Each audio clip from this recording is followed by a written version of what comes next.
Carregue sua consciência com a culpa do pecado. Esta é a minha terceira direção.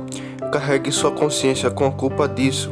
Não apenas considere que ele tem uma culpa, mas carregue sua consciência com a culpa de suas erupções e distúrbios reais. Para o correto aperfeiçoamento desta regra, darei algumas orientações particulares. Pegue o método de Deus nele e comece com os generais e assim desça aos detalhes. Carregue sua consciência com aquela culpa que aparece pela retidão e santidade da lei. Traga a santa lei de Deus para sua consciência, coloque sua corrupção nela, ore para que você possa ser afetado por ela. Considere a santidade, espiritualidade, severidade ardente interiormente, o absolutismo da lei e veja como você pode ficar diante dela, seja muito, eu digo, em afetar sua consciência como o terror do Senhor na lei, e quão justo é que cada uma de suas transgressões receba uma recompensa. Talvez sua consciência invente mudanças e evasões para afastar o poder dessa consideração, como que o poder condenatório da lei não pertence a você. Você está livre deles e coisas semelhantes, e assim, embora você não esteja de acordo com isso, ainda assim você não precisa se preocupar tanto com isso. Mas, diga à sua consciência que ela não pode administrar nenhuma evidência para o propósito de que você está livre do poder condenatório do pecado, enquanto sua luxúria não mortificada está em seu coração, para que talvez a lei possa fazer valer o seu apelo contra você por um domínio completo, e então você é uma criatura perdida. Portanto, é melhor ponderar ao máximo o que ela tem a dizer. Seguramente, aquele que pleiteia na severa mais secreta de seu coração que ele está livre do poder condenatório da lei, assim, secretamente se conformar em dar a menor tolerância a qualquer pecado ou luxúria, não é capaz, por motivos evangélicos, de gerenciar qualquer evidência, até qualquer segurança espiritual tolerável de que de fato ele está devidamente liberto do que ele pretende ser libertado. Qualquer que seja a questão, a lei contudo tem a comissão de Deus para apoderar-se dos transgressores onde quer que os encontre, e assim trazê-los diante de seu trono, onde eles devem pleitear por si mesmos. Este é o seu caso atual. A lei te descobriu e diante de Deus te trará. Se você puder pedir perdão, muito bem, senão a lei fará o seu trabalho. No entanto, esta é a obra própria da lei, descobrir o pecado na culpa dela, despertar e humilhar a alma para ela, ser um espelho para representar o pecado em suas cores. E se você negar lidar com isso por causa disso, não é pela fé, mas pela dureza do seu coração e pelo engano do pecado. Esta é uma porta pela qual muitos professores têm saído para a apostasia aberta. Tal libertação da lei eles pretenderam, de modo que não consultariam mais sua orientação e direção. Eles não mediram mais seu pecado, por isso, pouco a pouco, esse princípio, insensivelmente, a partir da noção dele, passou a influenciar seus entendimentos práticos e, tendo se aposentado de lá, soltou a vontade e as afeições para todos os tipos de abominação. Pois tais caminhos, digo então, como estes, convença a sua consciência a ouvir atentamente o que a lei diz em nome do Senhor a você sobre sua luxúria e corrupção. Se os teus ouvidos estiverem abertos, ele falará com a voz que te fará tremer, se te lançará por terra e te encherá de espanto. Se alguma vez você mortificar suas corrupções, você deve amarrar sua consciência à lei, fechá-la de todas as mudanças e exceções, até que ela assuma sua culpa com a apreensão clara e completa, para que então, como Davi fala, sua iniquidade estava sempre diante de você. Salmo 51:3. Traga sua luxúria ao Evangelho, não para alívio, mas para maior convicção de sua culpa. Olhe para aquele a quem você trapassou. Zacarias 12:10, João capítulo 19, versículo 37. E esteja em amargura, diga a sua alma: o que eu fiz? Que amor, que misericórdia, que sangue, que graça desprezei e pisoteei. É este o retorno que faça ao Pai por seu amor, ao Filho por seu sangue, ao Espírito Santo por sua graça? Tribuo assim o Senhor? Eu contaminei o coração que Cristo morreu para lavar, que o bendito Espírito Santo escolheu habitar, e posso me manter longe da poeira? O que posso dizer ao querido Senhor Jesus? Como levantarei minha cabeça com alguma ousadia diante dele? Considero a comunhão com ele de tão pouco valor que, por causa dessa vil luxúria mal, lhe deixei espaço em meu coração. Como escaparei se negligenciei tão grande salvação? Enquanto isso, o que direi ao Senhor? Amor, misericórdia, graça, bondade, paz, alegria, consolação, eu desprezei todos eles, e os considerei como uma coisa sem valor, para que eu possa abrigar uma luxúria em meu coração. obtive uma visão de semblante paternal de Deus, mas para poder contemplar sua face e provocá-la em sua face, minha alma foi levada. Esse espaço pode ser feito para novas contaminações. Devo me esforçar para decepcionar o fim da morte de Cristo. Devo entristecer diariamente aquele espírito pelo qual estou selado para o dia da redenção. Divirta a sua consciência diariamente com este tratado. Veja se ele pode ficar diante desse agravamento de sua culpa. Se isso não afundar em alguma medida e derreter, temo que seu caso seja perigoso. Desça aos detalhes, como sobre o título geral do Evangelho, todos os benefícios deles deve considerar como redenção, justificação e coisas semelhantes. Então, em particular, considere a questão do amor deles para com sua própria alma, para o agravamento da culpa de sua corrupção. Considere a infinita paciência e tolerância de Deus para com você em particular. Considere que vantagens ele poderia ter tomado contra o tempo para ter feito uma vergonha e um opróbrio neste mundo, e um objeto de ira para sempre, como você tem lidado com ele de vez em quando de forma traiçoeira e falsa, lisonjeado com seus lábios, mas quebrado todas as suas promessas e compromissos, e que por meio desse pecado você está agora perseguindo, e no entanto ele o poupou de tempos em tempos, embora você pareça corajosamente ter colocado à prova quanto tempo ele poderia aguentar, e você ainda pecará contra ele, você ainda o cansará e o fará sentir com suas corrupções.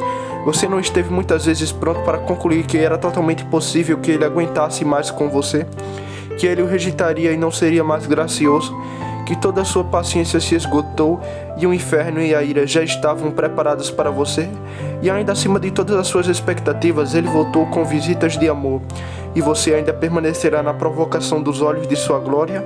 Quantas vezes você esteve à beira de ser endurecido pelo engano do pecado, e pela infinita e rica graça de Deus foi recuperado para a comunhão com ele novamente? Você não encontrou graça decadente e deleite nos deveres, ordenanças, oração e meditação, desaparecendo inclinações para perder a caminhada descuidada, prosperando aí eles que antes estavam enrendados, quase irrecuperáveis? Você não se viu envolvido em tais formas, sociedades, empresas e isto com prazer, como Deus abomina, e você vai se aventurar mais à beira da dureza? Todas as relações graciosas de Deus com você, em dispensações providenciais, livramentos, aflições, misericórdias, prazeres, tudo deve acontecer aqui. Pois este eu digo, e outros meus semelhantes, carregue sua consciência, e não deixe até que seja completamente afetado com a culpa de sua corrupção interior, até que seja sensível à sua ferida, e se deite no pó diante do Senhor, a menos que isso seja feito para o compromisso e propósito de todos os outros esforços sem propósito. Embora a consciência tenha algum meio para aliviar a culpa do pecado, a alma nunca tentará vigorosamente sua mortificação. Constantemente longe e respire-o após a libertação do poder do pecado. Em quarto lugar, sendo assim afetado com o seu pecado, em seguida obtenha um desejo constante respirando após a libertação do poder dele. Não permita que seu coração se contente com o momento, com sua atual estrutura e condição. Os desejos de qualquer coisa, nas coisas naturais e civis, não têm valor nem consideração senão quando incitam e estimulam a pessoa em que estão a um uso diligente dos meios para realizar a coisa visada. Nas coisas espirituais é diferente. Ansiar, respirar e ansiar pela libertação é uma graça em si mesma, que tem um grande poder para conformar a alma à semelhança da coisa desejada. Portanto, o apóstolo, descrevendo o arrependimento e a tristeza segundo Deus dos coríntios, considera isso como uma graça eminente que foi então posta em ação no desejo veemente, em 2 Coríntios 7:11. E neste caso de pecado interior e o poder dele, em que quadro ele se expressa, seu coração explode com anseios em uma expressão mais apaixonada de desejo de libertação. Romanos 7:24. Agora, se este é o quadro dos santos sobre a consideração geral do pecado interior, como deve ser intensificado e aumentado quando isso é adicionado à raiva e o poder desconternantes de qualquer luxúria e corrupção em particular. Isso fará com que o coração esteja atento a todas as oportunidades de vantagem contra seu inimigo e pronto para fechar com quaisquer assistências que sejam concedidas para a destruição de seu inimigo. Desejos fortes são a própria vida daquele que ora para sempre. Lucas 21:36. que nos é ordenado em todas as condições, e em nenhum é mais necessário do que isso.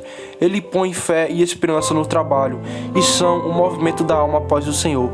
Coloque seu coração, então, em um quadro de respiração ofegante, longo, suspirar e gritar. Você conhece o exemplo de Davi no Salmo 38 e 42. Não precisarei insistir nisso. Considere se a simonose está enraizada em sua natureza e aumentando por sua constituição.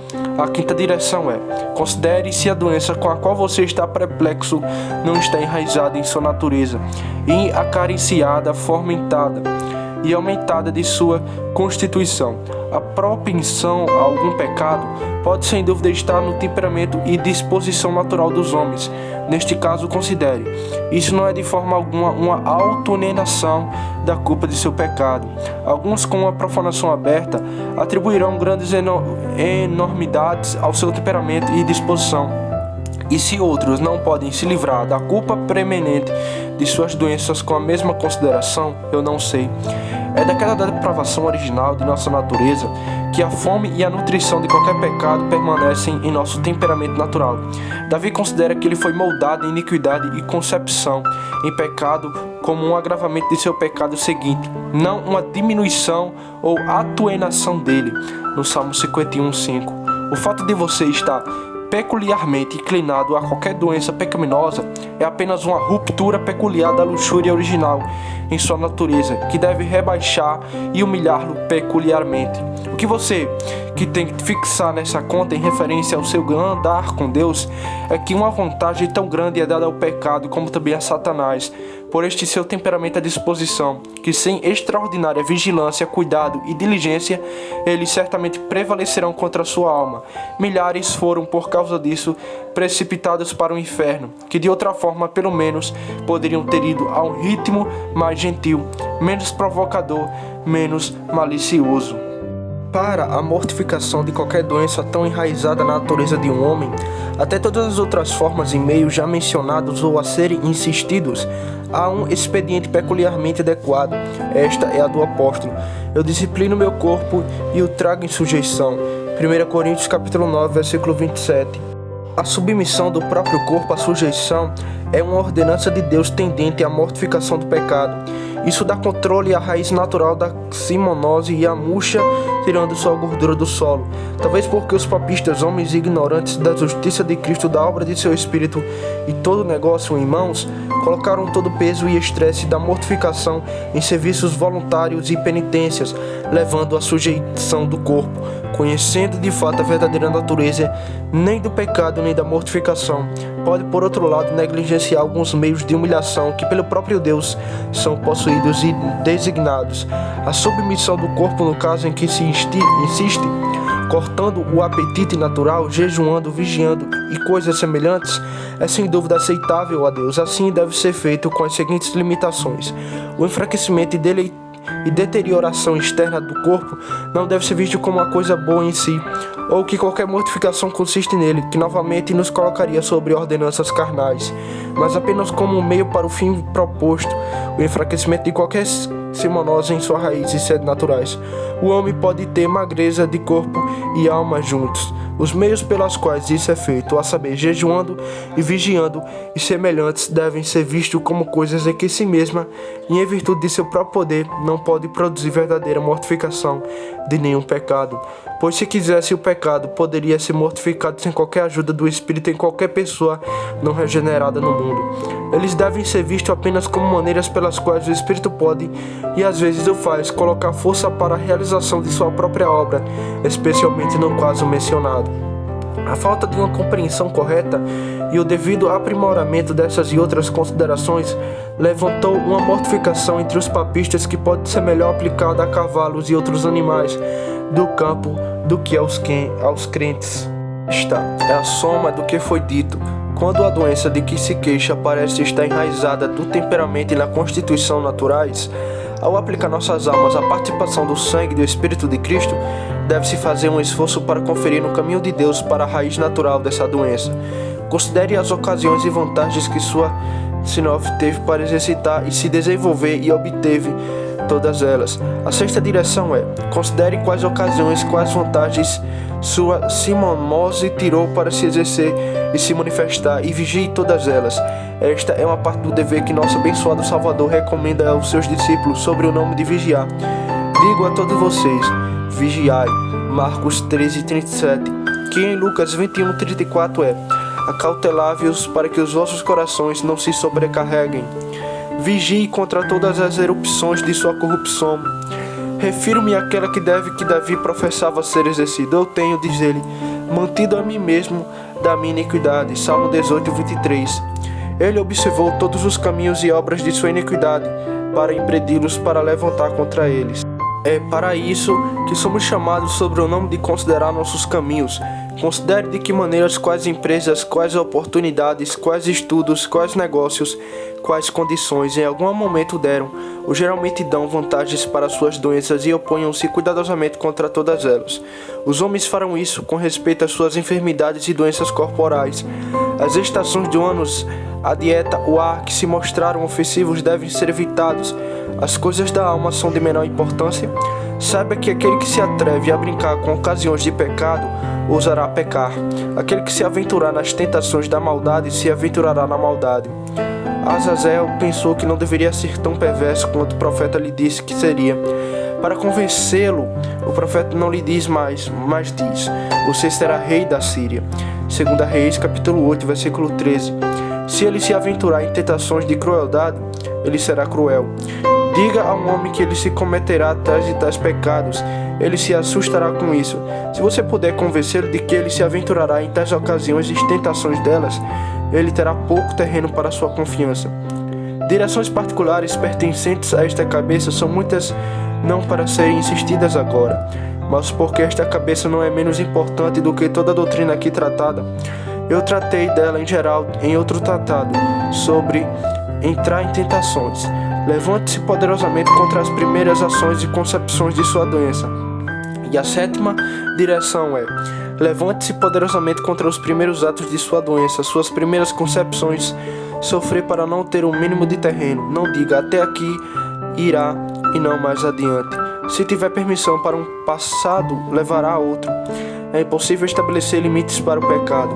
É como a água em um canal. Se uma vez irromper, seguirá seu curso. Sua não atuação é mais fácil de ser compassada do que sua eliminação. Portanto, Tiago dá essa agressão e procede de luxúria. Tiago 1:14-15. Para que possamos parar na entrada. Você acha que sua corrupção começa a emaranhar seus pensamentos? Levante-se com todas as suas forças contra ela, como não menos indignação do que se ela tivesse cumprido plenamente o que almeja. Considere o que um pensamento impuro faria você se enrolar na tolice e na imundície. Pergunte à inveja o que ela teria.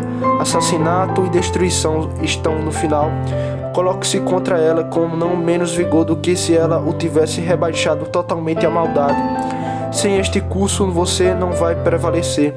À medida que o pecado se baseia nas afeições para deleitar-se, também fica no entendimento desprezá-lo. E exercite-se com meditações que possam servir para preenchê-lo em todos os momentos com humilhação e pensamento de sua própria vileza. Em oitavo lugar, use e exercite-se em meditações que possam servir para enchê-lo em todos os momentos com humilhação e pensamento de sua própria vileza, como seja muito atencioso com a excelência da majestade de Deus e sua distância infinita e inconcedível dele. Muitos pensamentos sobre isso não podem deixar de enchê-lo com o senso de sua própria vileza, que atinge profundamente a raiz de qualquer pecado interior. Quando Jó chega a uma clara descoberta da grandeza e excelência de Deus, ele se enche de autoaversão e é pressionado à humilhação. Jó 42, versículos 5-6. Em que estado o profeta Abacuque afirma ser lançado sobre a apreensão da majestade de Deus? Abacuque 13:16. Com Deus de Jacó é terrível majestade. Jó 37:22. Daí eram os pensamentos dos antigos que, quando eles tivessem visto a Deus, eles deveriam morrer. As escrituras abundam nela, considerando alta humilhante comparados os homens da terra a gafanhotos, a vaidade, o pó da balança em relação a Deus. Isaías 40, versículo 12-25. Seja muito em pensamentos dessa natureza para rebaixar o orgulho de seu coração e manter sua alma humilde dentro de você. Não há nada que irá torná-lo uma maior indisposição a ser imposta pelo engano do pecado do que tal estrutura de coração. Pense muito na grandeza de Deus. Pense muito em seu desconhecimento dele. Embora você saiba o suficiente para mantê-lo baixo e humilde, ainda assim quão pequena é a porção que você conhece dele. A contemplação disto lança aquele homem sábio naquela apreensão de si mesmo que ele expressa. Certamente sou mais bruto do que qualquer homem e não tenho o entendimento de um homem. Eu não aprendi a sabedoria nem tenho conhecimento do sagrado. Quem subiu ao céu ou desceu do céu? Quem reuniu o vento em seus punhos? Quem prendeu as águas em sua vestimenta? Quem estabeleceu os confins da terra? Qual é o nome dele e qual é o nome do seu filho, se você puder dizer? Provérbios capítulo 30, versículo 2 ao 4. Trabalhe com isso também para derrubar o orgulho de seu coração. O que você sabe de Deus? Quão pequena é a porção, como ele é imenso em sua natureza. Você pode olhar sem terror para o abismo da eternidade. Você não pode suportar os raios de seu ser glorioso, porque considero essa consideração de grande utilidade de nosso andar com Deus, na medida que possa ter consistência com aquela ousadia final que nos é dada em Jesus Cristo para nos aproximarmos do trono da graça. Hebreus capítulo 4, versículo 16. Insistirei ainda mais nisso para dar uma impressão permanente às almas daqueles que desejam andar humildemente com Deus.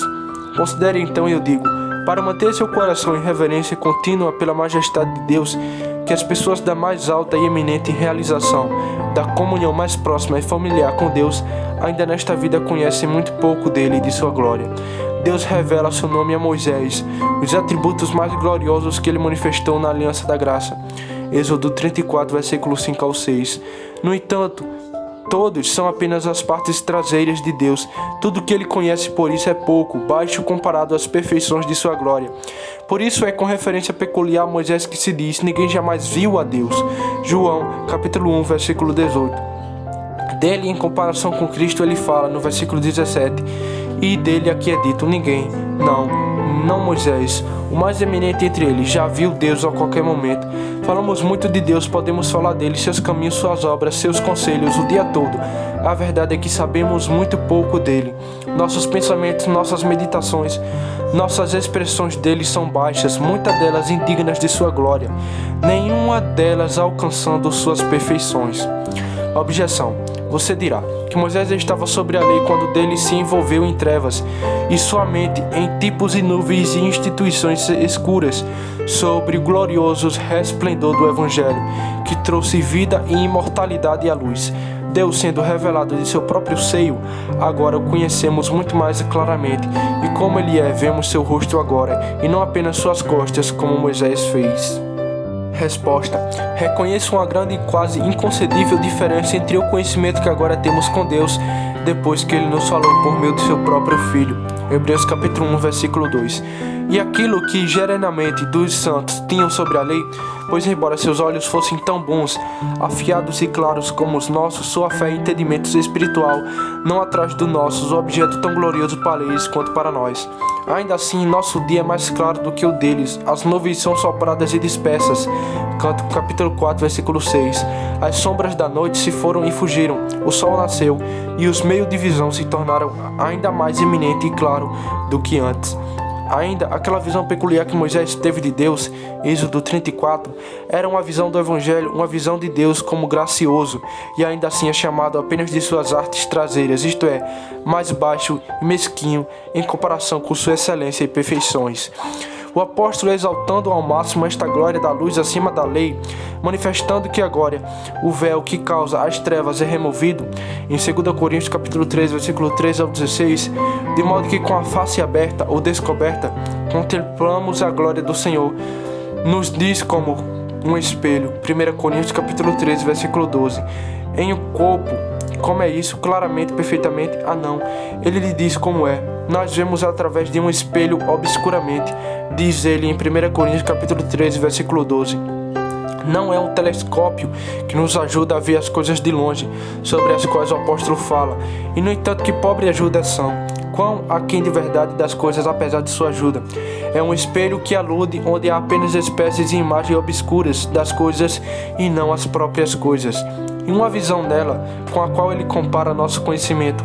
Ele que diz também que tudo que vimos por ou através deste vidro está em um enigma na escuridão e na obscuridade, e falando de si mesmo que certamente era muito mais perspicaz do que qualquer um agora vivo, ele nos diz que viu apenas um esmero em parte, ele viu apenas as partes de trás das coisas celestiais. Versículo 12. Compara todo o conhecimento que ele obteve de Deus com o que ele tinha das coisas quando era criança, quando seria destruído ou eliminado. Sabemos que noções e apreensões fracas, débeis e incertas das crianças têm de coisas que qualquer consideração absurda, como quando eles crescem com quaisquer melhoria de parte e habilidades. Essas concepções desaparecem e eles se envergonham delas. É a recomendação de uma criança amar, honrar, acreditar e obedecer ao seu pai. Mas por suas ciências e noções, seu pai conhece sua infatibilidade e loucura. Apesar de toda a nossa confiança em altas realizações, todas as nossas noções de Deus são apenas infantis em relação às suas infinitas perfeições. Nós murmuramos e balbuciamos e dizemos que não sabemos o que, na maioria das vezes em nossa concepção e noção, mais precisa de Deus. Podemos amar, honrar, acreditar e obedecer ao nosso Pai. Como isso, Ele aceita nossos pensamentos infantis, pois eles são apenas infantis. Vemos apenas suas partes traseiras, sabemos pouco dele. Daí é aquela promessa com a qual somos tantas vezes apoiados e consolados em nossa angústia. Nós o veremos como ele é, nós o veremos face a face. Conhecer como somos conhecidos, compreender aquilo para o qual fomos compreendidos. 1 Coríntios capítulo 13, versículo 12. 1 João 3 e 2. E positivamente, agora não vemos. 1 Pedro 1:8. Todos concluindo que aqui vemos apenas suas partes traseiras, não como ele é, mas em uma representação escura e obscura, não na perfeição de sua glória. Vemos apenas suas partes, sabemos pouco dele. Daí é aquela promessa com a qual não veremos como ele é, veremos face a face. A rainha de Sabá tinha ouvido falar muito de Salomão e emoldurou muitos grandes pensamentos de sua magnificência e sua mente sobre isso. Mas quando ela veio e viu sua glória, ela foi forçada a confessar que a metade da verdade não havia sido contada a ela. 1 Reis 10 e 7. Podemos supor que aqui alcançamos grande conhecimento e pensamentos claros e elevados de Deus.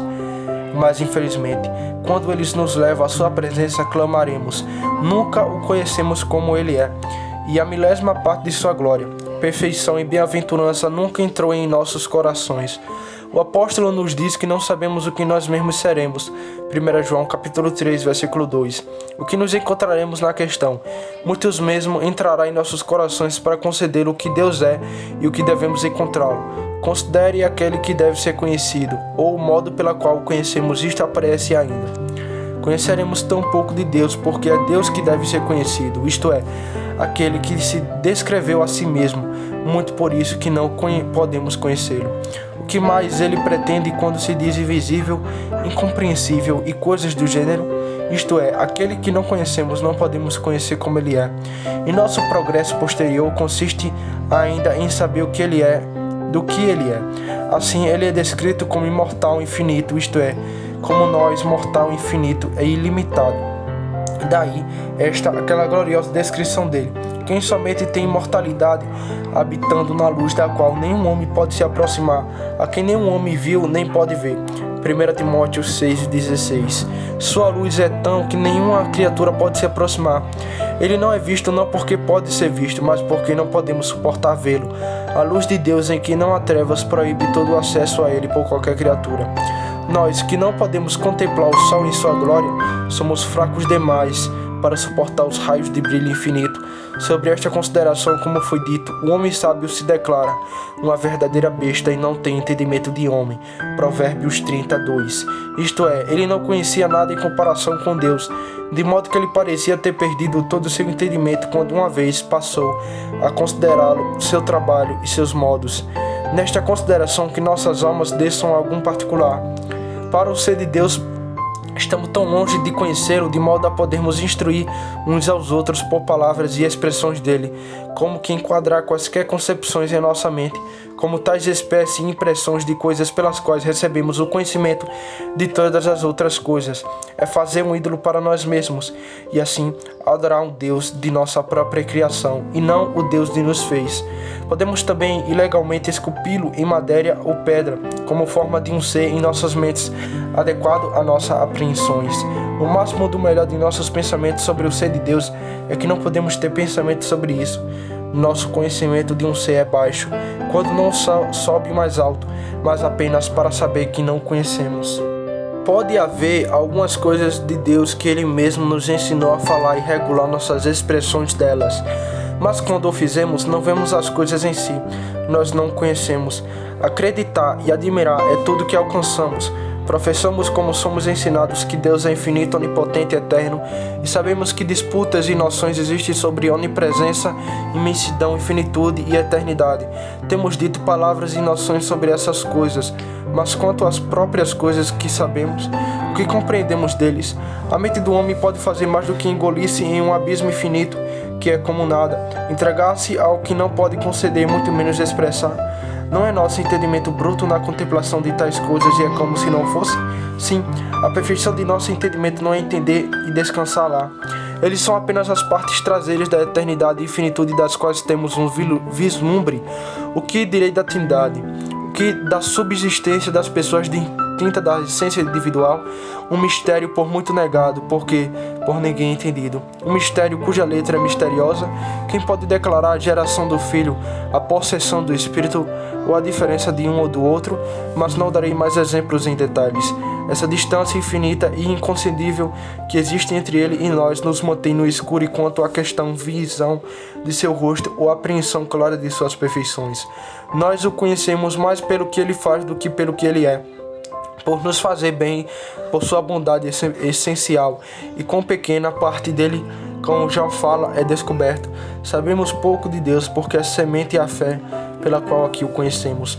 Não falarei agora sobre as impressões remanescentes nos corações de todos os homens por natureza de que existe um Deus, nem o que eles podem racionalmente ser ensinados sobre esse Deus pelas obras de sua criação e providência, que eles veem e contemplam. É confessado que na experiência lamentável de todas as eras, tão fraca, baixa, escura, confusa, que ninguém jamais glorificou a Deus como deveria. Mas apesar de todo o seu conhecimento de Deus, estava de fato sem Deus em um mundo. Efésios 2:12. O principal e sobre o assunto quase apenas o conhecimento que temos com Deus e suas dispensações de si mesmo é pela fé. Aqueles que veem a Deus devem crer que Ele existe e que é galardador dos que o buscam. Hebreus 1:16. Nosso conhecimento dele e sua recompensa, o fundo de nossa obediência ou vida dele, é acreditar. Andamos por fé e não por vista. 2 Coríntios capítulo 5, versículo 7. Ou que a imagem ou espécie daquilo em que eremos. A fé é todo o argumento que temos de coisas que não se veem. Hebreus 1:1. Eu poderia aqui insistir na natureza disso e de todos os seus comeditantes e interesse manifesto que conhecemos apenas as partes posteriores do que conhecemos apenas a fé. Quanto ao seu surgimento, é construído puramente sobre o testemunho daquele que não vimos, como o apóstolo fala. Como você pode amar aquilo a quem você não viu? Isso é, a quem você apenas pela fé que ele é. A fé recebe tudo pelo seu testemunho. Quem recebe para ser apenas em seu próprio testemunho. Quanto à sua natureza, é um assentimento por testemunho, não uma evidência por demonstração, e o objeto disto está, como foi dito antes, acima de nós. Portanto, nossa fé, como foi observado anteriormente, é chamada de ver em trevas como em um espelho. Tudo o que sabemos dessa maneira, e tudo o que sabemos de Deus sabemos dessa maneira, é apenas baixo, escuro e obscuro. Mas você dirá, tudo isso é verdade, mas é somente assim para aqueles que não conhecem a Deus. Talvez como ela é revelada em Jesus Cristo, com aqueles que o fazem é diferente. É verdade, ninguém jamais viu a Deus, mas o Filho unigênito, Ele o revelou. João 1:18. E o Filho de Deus veio e nos deu entendimento para que conheçamos aquele que é verdadeiro. 1 João 5:20. A iluminação do glorioso Evangelho de Cristo, que é a imagem de Deus, brilha sobre os crentes, 2 Coríntios 4:4. Sim, e Deus que disse que as trevas resplandecem na luz resplandecente de seus corações, para lhe dar o conhecimento de sua glória na face de seu Filho. Assim, embora fossemos trevas, agora somos luz no Senhor. Efésios capítulo 5, versículo 8. O apóstolo diz: todos nós, com o rosto descoberto, contemplamos a glória do Senhor. 2 Coríntios capítulo 3, versículo 18. E agora estamos tão longe de estar em tal escuridão, ou tal distância de Deus, que nossa comunhão é com o Pai e com o Filho. 1 João capítulo 1, versículo 3. A luz do Evangelho pela qual agora Deus é revelado é gloriosa. Não uma estrela, mas o sol em sua beleza nasceu sobre nós, e o véu foi tirado de nossos rostos. De modo que, embora os incrédulos sim, e talvez alguns crentes fracos possam estar em alguma escuridão, ainda assim aqueles que a qualquer crescimento ou realizações consideráveis têm uma visão clara da face de Deus em Cristo Jesus. Resposta: para as quais eu respondo: a verdade é que todos nós sabemos a verdade e o suficiente dele para amá-lo mais do que amamos, para deleitar-se com ele, servi-lo, acreditar nele, obedecê-lo, depositar nossa confiança nele. Ele, acima de tudo, o que até agora alcançamos. Nossa escuridão e fraqueza não são um apelo para nossa negligência e desobediência. Quem é que caminhou até o conhecimento que ele teve das perfeições, excelências e vontade de Deus? O fim de Deus em nós e nos dá qualquer conhecimento de si mesmo, aqui é o que podemos glorificá-lo como Deus. Romanos 1, 21. Isto é, ame-o, sirva-o, creia e obedeça a ele. Dê a ele toda a honra e glória que é devida das pobres criaturas pecadoras a um Deus e Criador que perdoa o pecado. Todos devemos reconhecer que nunca fomos completamente transformados à imagem desse conhecimento que tivemos. E se tivermos usado bem nosso talento, poderíamos ter confiado mais. Comparativamente, aquele conhecimento que temos de Deus pela revelação de Jesus Cristo no Evangelho é extremamente iminente e glorioso. É assim em comparação com qualquer conhecimento de Deus que poderia ser alcançado de outra forma, o que foi entregue na lei sobre o Antigo Testamento, que tinha apenas a sombra das coisas boas, não as imagens expressas delas. Isso o apóstolo busca em geral em 2 Coríntios capítulo 3. Cristo agora, nestes últimos dias, revelou o Pai de seu próprio seio, declarou seu nome, deu a conhecer sua própria mente, vontade e conselho de uma maneira muito mais clara, eminente e distinta do que antes, enquanto mantinha seu povo sobre a pedagogia do direito, e isso é o que na maioria das vezes é pretendido nos lugares mencionados anteriormente. Claro, a diferença entre crentes e incrédulos quanto ao conhecimento não está tanto na questão de seu conhecimento, mas na maneira de conhecer. Os incrédulos, alguns deles podem saber e a ser mais capazes de dizer mais de Deus, de suas perfeições e sua vontade, do que muitos crentes, mas eles não sabem nada como deveriam, nada de maneira correta, nada espiritual e salvadoramente, nada como a luz santa e celestial. A excelência de um crente não é que ele tenha uma grande apreensão das coisas, mas que o que ele aprende, o que talvez seja muito pouco, ele o vê à luz do Espírito de Deus em uma vida salvadora e transformadora da alma. Leve, e isso é o que nos dá comunhão com Deus, e não pensamentos indiscretos ou noções curiosas. Jesus Cristo, por sua palavra e Espírito, revela aos corações que todos os seus, Deus como Pai, como Deus em aliança, como guardador, de todas as maneiras suficientemente para nos ensinar a obedecê-lo aqui e nos conduzir ao seu seio, para deleitar-se lá na fruição dele para a eternidade. Mas ainda agora, apesar de tudo isso, é apenas uma pequena parte que conhecemos dele. Vemos nas suas partes traseiras. Para a intenção de toda revelação do Evangelho não é revelar a glória essencial de Deus, que devemos vê-lo como ele é, mas apenas para declarar tanto dele quanto ele sabe o suficiente para ser a base da nossa fé, amor, obediência e vir a ele, isto é, da fé que aqui ele espera de nós. Tais serviços parecem criaturas pobres em meio às tentações, mas quando ele nos chama para a eterna admiração e contemplação, sem interrupção, ele fará uma nova maneira de descobrir a si mesmo, e toda a forma das coisas como agora está diante de nós partirá como uma sombra. Somos obtusos e vagarosos de coração para receber as coisas que estão reveladas na palavra. Deus, por nossa enfermidade e fraqueza, mantém-nos em contínua dependência dele para ensinarmos as revelações de si mesmo por sua palavra. Nunca neste mundo levando qualquer alma ao máximo do que há da palavra a ser descoberto. De modo que, embora o caminho e a revelação no Evangelho seja claro e evidente, ainda sabemos pouco das próprias coisas que são reveladas. Vamos então reviver o uso e a intenção dessa consideração. Não uma apreensão devido a esta grandeza inconcebível de Deus, e aquela distância infinita em que estamos dele encherá a alma com o santo e terrível temor dele. de modo a mantê-la em uma estrutura inadequada para a prosperidade ou florescimento de qualquer luxúria qualquer, que a alma seja continuamente acostumada em pensamentos revelantes da grandeza e onipresença de Deus, e estará muito alerta quanto a quaisquer comportamentos indevidos, e em suas maiores vergonhas, na presença e nos olhos dele, saiba que sua própria natureza é muito espreita para suportar apreensões adequadas à sua glória essencial.